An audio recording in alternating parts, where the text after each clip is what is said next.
Caloroga Shark Media.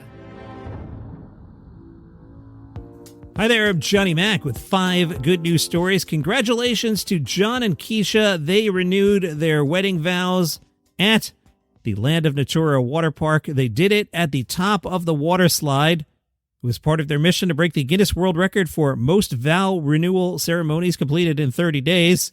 After saying I do atop the 60-foot-tall water slide, they kept the celebration going by going down the slide 6 times in 1 hour while still wearing their wedding attire. That, of course, was an attempt to break another Guinness World Record. Most trips down a water slide in a wedding dress within 1 hour. Apparently the record is 6. I feel like you could break that one if you want to. The couple says the tour isn't just about breaking records. Oh no, because it sounds like it is.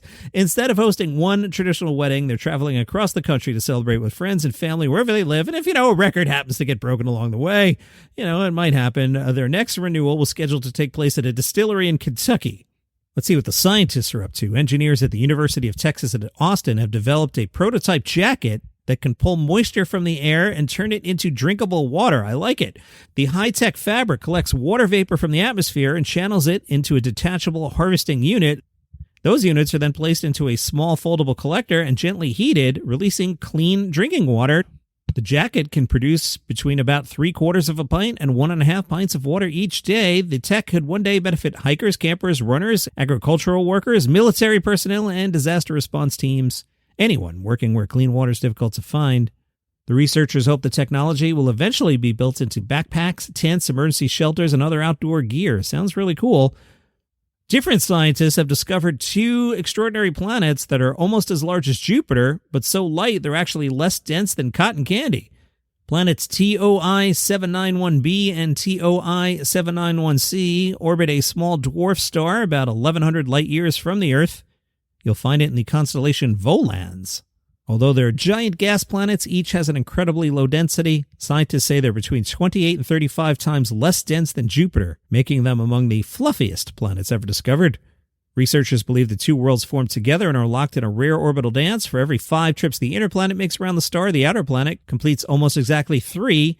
Their gravitational pull on one another creates tiny changes in their orbits that allowed scientists to calculate their masses. Scientists are still trying to understand how the super puff planets formed. Spencer is the creator behind the popular SB Mowing social media channel. He was contacted after an Uber driver told him about Debbie. Debbie is a senior who had fallen behind on rent and was struggling to make ends meet. She had a run of bad luck. She had been caring for her husband who had cancer. He passed away. Then she lost money to a contractor who never completed promised work. She had her car damaged by a neighbor who didn't pay for repairs and eventually fell 3 months behind on rent. So Spencer, the guy with the social media channel, found out about this and spent 2 days clearing her overgrown yard, then helped her avoid the burden of holding a yard sale by taking items she planned to sell. He took those items to Habitat for Humanity and brought her the proceeds. His nonprofit SB Mow It Forward also paid Debbie's overdue rent. Then there was a GoFundMe. More than 32,000 people donated, raising over, listen to this number, $685,000. That money was placed into a trust for Debbie's benefit, providing long-term financial security. Now, as great as this New York City summer has been with the world champion Knicks, some people had to act like jerks, and there was one New York City taxi driver whose cab was destroyed during the celebrations of the Knicks championship. Batat was caught in the middle of the post-game celebrations. A crowd dragged him from his taxi, damaged the vehicle, and smashed its windows. What are you doing, people? Among the people that saw the clips on social media was rapper French Montana, who said he wanted to help the driver. They launched a GoFundMe. More than 2,000 people donated and raised over $75,000 for the driver. Nice job there. And how about, next time the Knicks win the championship, which will, of course, be next summer, we don't act like hooligans. And those are your 5 good news stories for today. Have a great day.